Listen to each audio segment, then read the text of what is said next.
আমরা বাঙালি এত নিকৃষ্ট, এত খাচ্চরের খাচ্চর, শালা লুবি।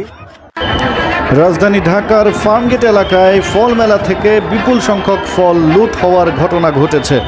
জাতীয় ফল মেলার এই ফল লুট হওয়ার দৃশ্য সামাজিক যোগাযোগ মাধ্যমে ছড়িয়ে পড়লে নিন্দার ঝড় ওঠে।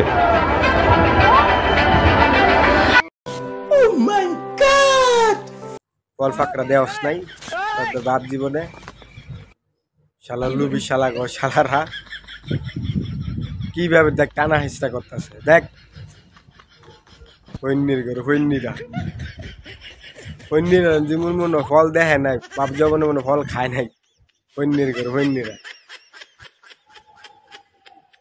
বাঙালি এই জন্যই উপরে উঠতে পারে না, এই লোভের জন্যই, এই ছুরির জন্যই উঠতে পারে না বাঙালি। আজ আমরা বিদেশেতে মায়ের খাই এই হইন্নির ঘর লাগে। উত্তার বাচ্চারা শুরুটা করছে, উত্তার বাচ্চা।